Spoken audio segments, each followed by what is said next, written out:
Hi, I'm Max Keiser. This is the Keiser Report. And you know what? Wall Street's up to its usual bag of tricks. Now, back in 2008, global financial crisis. And remember that movie, The Big Short? And remember how it was obvious that everything was going to blow up? And remember how the Wall Street people were, conspiring, and then it all blew up. And a few people make billions and billions of dollars because they cooked the books and they grabbed all that cash. And we at Keiser Report said, you know what, this exact same thing is going to happen again in 10 to 12 years. And guess what? Here we are 12 years later. And Stacy? And it continues to happen. The last time in the 2007 to 2008 financial crisis, we had CDOs, collateralized debt obligations, and mortgage-backed securities and credit default swaps and these things. And then lo and behold, the global financial system collapsed. And lo and behold, our central bank stepped in with a lot of money. That is now being dwarfed by the amount of money being printed for this go-round. But the bad stuff actually hasn't even happened yet. This is what this article is warning about, and it's from Frank Portnoy, who was working at Morgan Stanley at the time of the 2008 financial crisis. And he's kind of warning that it's going to happen this time, but the new CDO is called the CLO, the collateralized loan obligation. We've actually warned about this in the last few years, a few times on the show. Nomi Prinz is often tweeting about this and saying this is going to be the big problem. So here it comes again, right? The looming bank collapse, not crisis, collapse. He says the banks are going to collapse. The U.S. financial system could be on the cusp of calamity. This time, we might not be able to save it. He goes on to point out that just as easy mortgages fueled economic growth in the 2000s, cheap corporate debt has done so in the past decade, and many companies have binged on it. Right. Well, to come back and talk about some of the concepts and ideas that we reference here on the Keiser Report, one of them being that the Wall Street crimes never go away. They're just repackaged and called something different. So here, the CDO, or collateralized debt obligation, has been replaced with the CLO, the collateralized loan obligation, as if a loan is somehow different than a debt. No, in fact, they're synonymous. But by calling it something slightly different, it fools the regulators. The regulators are like, oh my God, what is a CLO? Is it anything like a CDO? I can't comprehend it. And by the way, can you hire me at your hedge fund and pay me $10 billion a year at Citadel or some other hedge fund because I'm a captured regulator and I work for the hedge funds? Yes, you can. So here you have a CLO, a collateralized loan obligations, and they are engaging once again in what we called back then and what we can call today as reverse drug dealing, okay? Flashback, flash forward, what is reverse drug dealing? Well, in drug dealing, you start off with the product, and then to try to make more money selling the product, you mix it in with a lot of bogus product, right? You expand it. You turn 1 ounce of product into 20 ounces of product. Okay, on Wall Street, it's reverse drug dealing. First, they start off with the bogus product. Triple B rated bonds, triple C rated bonds, worthless bonds. And then to sell those, they add in a couple of AAA rated government securities, right? They sprinkle that in. Then they package it all up. And they sell it as a collateralized loan obligation. And it's a similar fraud, and it's going to happen with a similar outcome, but 10, 20, 30, 40 times worse. So the collateralized loan obligations are a bunch of loans packaged together in various tiers. The bottom ones default. If the company defaults, you lose everything. The top tier is supposed to get some of it back, perhaps eventually in the case of bankruptcy. But just like the CDOs also did that, they packaged up a whole bunch of mortgage-backed securities. These are just loans to companies. And importantly about these loans, right, the CLOs bundle together so-called leveraged loans, the subprime mortgages of the corporate world. These are loans made to companies that have maxed out their borrowing and can no longer sell bonds directly to investors or qualify for a traditional bank loan. So there are more than $1 trillion worth of leveraged loans currently outstanding. The majority are held in CLOs. So far, these are just like the equivalent of the subprime mortgage borrowers, but they're 67% of these are rated B. So as he points out, that you might think B sounds pretty good, right? It's close to A, right? Well, that might not sound bad, but B-rated debt is lousy debt. According to the rating agency's definition, a B-rated borrower's ability to repay a loan is likely to be impaired in adverse business or economic conditions. In other words, 2/3 of those leveraged loans are likely to lose money in economic conditions like the ones we're presently experiencing. According to Fitch, 15% of companies with leveraged loans are rated lower, still at CCC or below. These borrowers are on the cusp of default. And remember, Jay Powell at the Fed came forward with $2.3 trillion in March when there was a sell-off in these bonds and these CLOs, and announced that he would use, if necessary, $2.3 trillion to buy some of these CLOs. Keep in mind that the reason these companies can't borrow anymore is because they're zombie companies, right? The interest on the debt already on the books exceeds their profits. And 20% of the S&P 500 qualify as zombie companies. And that number is growing every single day. And remember back in the 2008 crisis when Lloyd Blankfein and other bankers went to Wall Street to testify. And Blankfein said, I believe, was caught in the testimony where he made a reference in an email saying, we sell bags of beep. Like he admitted that they were selling to their own customers toxic securities with guaranteed losses and then making bets against their customers that once the toxic stuff was discovered by the customer would collapse. They made bets on the collapse of their customer having sold them the toxic securities, right? So that was the trifecta of Goldman Sachs fraud back in 2008. And now it's you've got the same banks, whether it's JP Morgan or Goldman Sachs. The new guy, Morgan, they have a new guy now, some new clown running the show, right? And this is, oh, by the way, what's the word that describes this SEC, Clayton Powell? What's his name? Clayton Powell, I believe, over at the SEC. Jay Clayton. Jay Clayton. Jay Clayton. Here's the word, Jay. It's 5 letters. It starts with an F. R-A-U. Can you fill in the missing letter? Can you fill in the missing letter?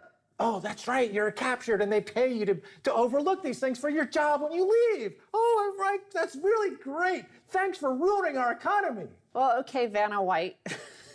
Let me move on to what some of this shows, because all of this debt is supposed to, because of the financial crisis of 2007 through 2009, remember there was this Dodd-Frank Act, and they said, this is going to prevent another crisis from happening, and we're going to make sure that these banks are stable, and they're not going to perhaps collapse.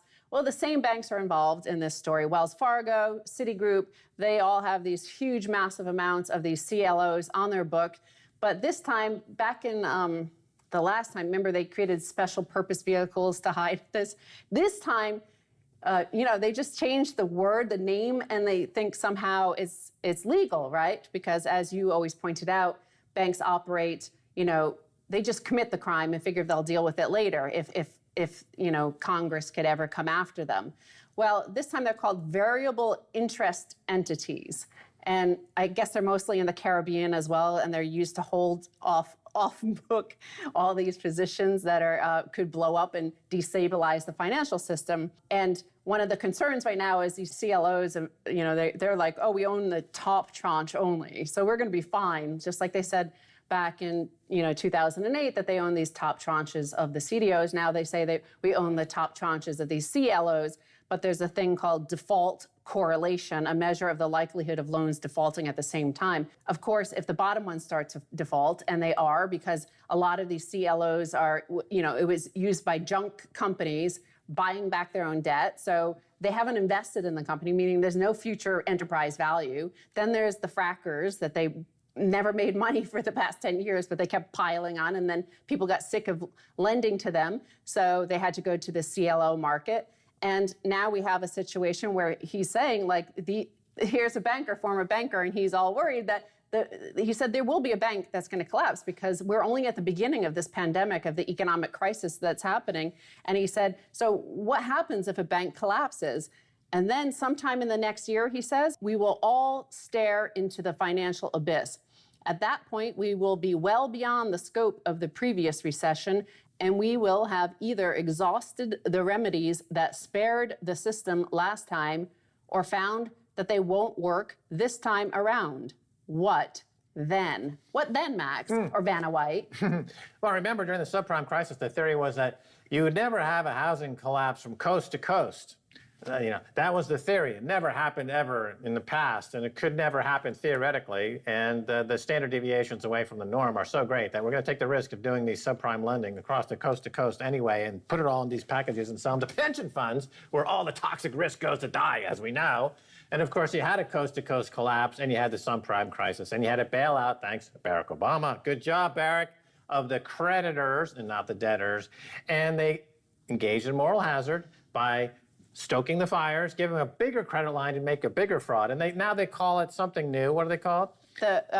Well, I use terms, the variable interest entities. Variable interest entity is just the latest, fraud packaged in a new bottle. So that the financial press, if you do a search under like all the fraudulent behavior of banks, that term won't show up because it's just it's a neologism created by Wall Street to try to put a veneer over their rampant arson, right? And so the results are that the off-balance sheet debt will simultaneously explode. Now, which bank will be like Lehman Brothers? Remember Dick Fuld at Lehman Brothers during the 2008 crisis, when they audited their books every quarter, he would take huge portions of risk and move it around these special purpose vehicles that have special names. We found out about it later.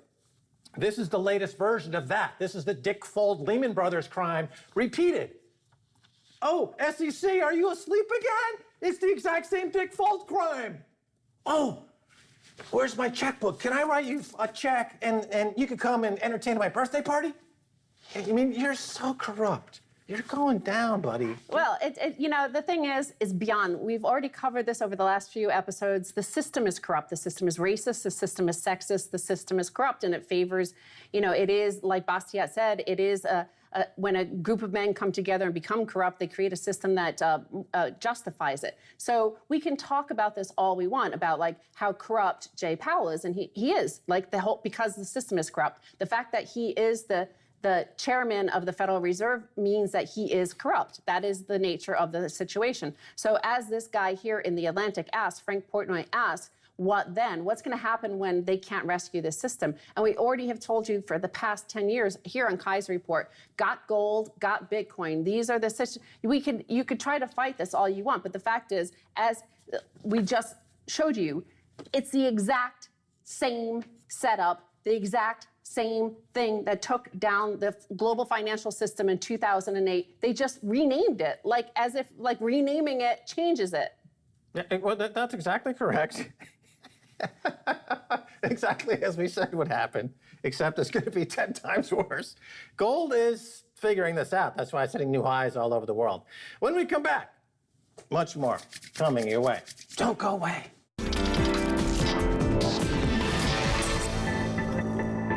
Welcome back to the Keiser Report. I'm Max Keiser. Time now to go to Michelle Renee. She is the founder and CEO of Informative Services. She is the creator of the largest blockchain-inspired global wealth summit for people of color in the Chicagoland area. Michelle, welcome to the Keiser Report. Thank you for having me, Max. I appreciate it. All right. Well, looking forward to this conversation. Now, in 2018, you founded Informative Services. Your motto is economic parity through education. So elaborate on this. Tell us about your mission. Good information leads to good education. And I saw a deficiency in that. With anything, we make decisions. So to have a big impact, we must have good information to have all options available to us, good options. And as you may know, we're living in uncertain times. So my mission is to level the playing field through good information that leads to good education, which impacts us economically and socially. Some would argue that the system is rigged and that people of color, even with great information and great education, are facing a bit of a rigged system. And part of that rigged system has to do with the way money is created and distributed, because you also get into this very idea. You say, to succeed, we must not only learn the monetary system, but also unlearn archaic and dangerous methodologies. So tell us about some of the archaic and dangerous methodologies and how we see them. Well, as you may know, the 2008 financial crisis, that was a learning lesson, I feel, in many areas. We checked all the boxes. We were productive members of society. We invested in our 401ks. We did all of these things to be that. And guess what? Most of us was on the short end of the stick. Wealth transferred to another entity, and it just evaporated. And we're still trying to pick up the pieces with that.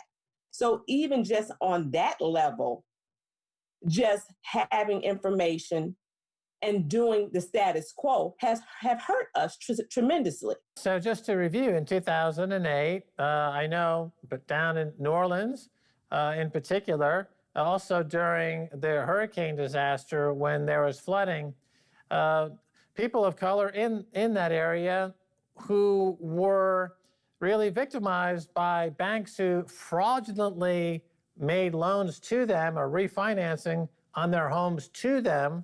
And then when it was discovered that the banks had made these fraudulent loans, the government bailed out the banks, right? So this is the first time in history that instead of bailing out the debtors who are the victimized by the swarmy lenders, they bailed out the lenders.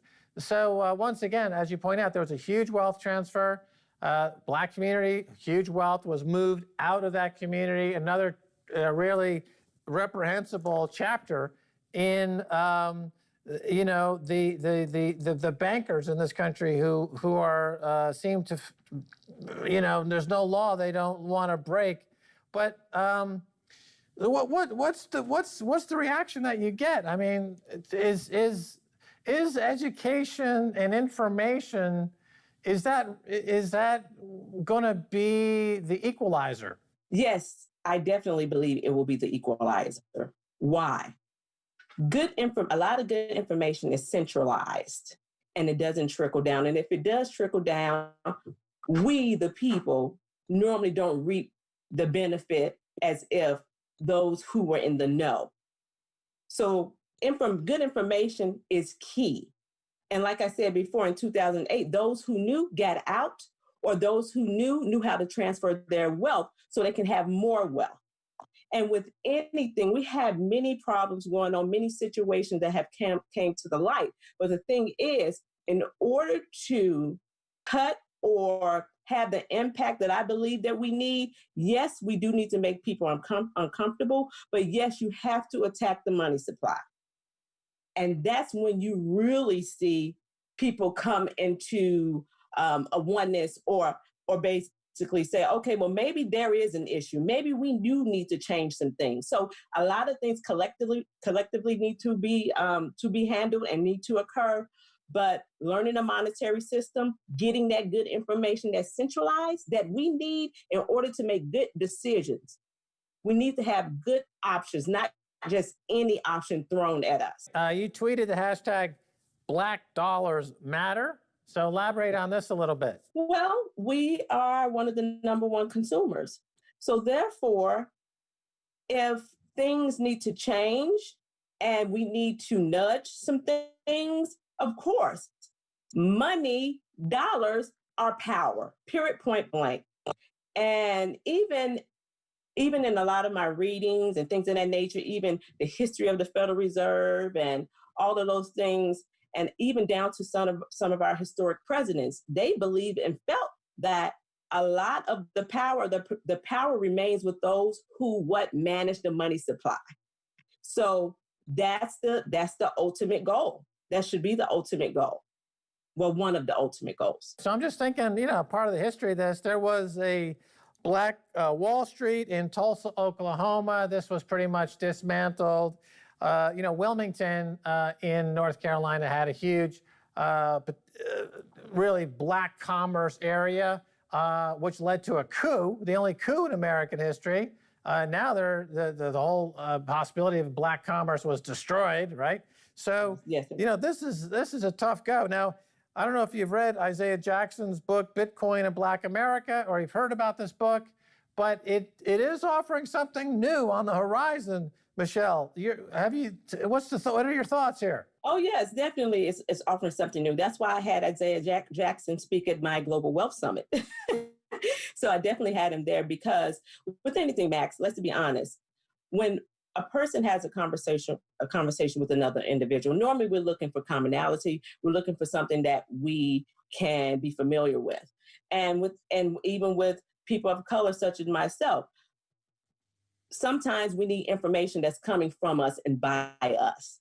And also having authentic or real agendas that's going to make a positive impact. And Isaiah Jackson definitely has done that in Bitcoin and Black America, and providing that information, in which I do supply his book with my VIP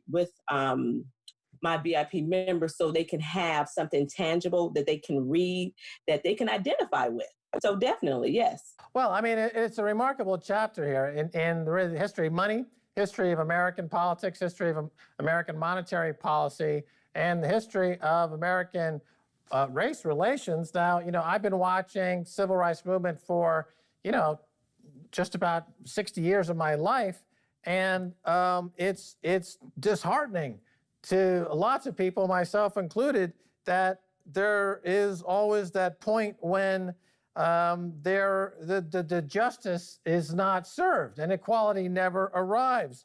When you have a point like Bitcoin, which is unconfiscatable, I mean, this would seem to be a very big selling point to the Black community after having so much wealth stolen, systematically by the system for a long, long, long time. With Bitcoin being unconfiscatable, wouldn't that be a major selling point, if you get what I mean? Definitely will be a major selling point because you have the power in your hands. And I'm going back to good information leads to good education. Bitcoin can be amazing. But the thing is, even in our old traditional system, most of us just know how to use fiat currency to just exchange it for a good and service, not to really get on the other side of wealth. With Bitcoin, it definitely it's a wealth tool, but we need to go a little bit further to understand how Bitcoin works in the monetary system and how we can use Bitcoin to not just, make it easy and convenient, but to hold on to our wealth and grow it all at the same time. And lastly, protect it. Like in Tulsa, things occurred. Our wealth must be protected. We just can't just live in our homes and leave the doors wide open and the windows up and then hope no one comes in. We have to understand what this is, understand what Bitcoin is, this blockchain technology is, how we can use it to our advantage and manipulate it legally so we can be on the other side of wealth and maintain our wealth and grow it all at the same time and protect it. Right. Well, as you write about, Black dollars matter. Black economy is a huge part of the American economy. If the Black economy were to secede, essentially, from the American economy and go full Bitcoin, I mean, this would be a tremendous and dynamic shift in the politics. And it wouldn't be a political issue anymore. It would be panic over there at the central bank in Washington, D.C., because you've got, a challenge to their paper slavery. Yes, there is a challenge. Yes. And the thing is, understanding how the monetary system works, getting good information that leads to good education, teaching our children, because our school system is deficient in that. And people still saying, well, how do we help? How do we help people in poverty? A lot of money have been thrown into communities that I grew up in, underserved communities. And it seems as though the impact hasn't been there. It's because, in reference to my experience, we need the good information to keep going on and proceeding to have good wealth and good knowledge. So we can throw money at this thing in reference to underserved communities, but it all goes back to good information. If you have good and what we have also done is we're developing a curriculum so it can be implemented into our high schools and colleges, because again, Max, that this good information in reference to the monetary system, how it works, it's not being implemented in our school systems. And I believe it's strategically done for a reason to keep us at a certain level so we can depend on that system. And Bitcoin gives us back that freedom if used the correct way, and understanding that in order for Bitcoin to be in your possession, you need to have your mnemonic phrases, you need to have your seed phrases. And as you may know, banks are getting into this, institutions. And so do we want them custodying our Bitcoins, or not saying not to custody them, but understanding there are options? That's one option, but we also have another option where we can hold on to our Bitcoin. Right, exactly. And so anyway, we're out of time. So I got to say goodbye. But Michelle Renee, thanks so much for being on the Keiser Report. I appreciate you, and I hope to see you again, Mr. Keiser. Oh, absolutely. Have me on one of your shows. Happy to drop by, talk Bitcoin. All right. And that's going to do it for this edition of the Keiser Report with me, Max Keiser, and Stacy Herbert. I want to thank our guest, Michelle Renee, over there at Informative Services. If you want to catch us on Twitter, it's Keiser Report. Until next time, bye, y'all.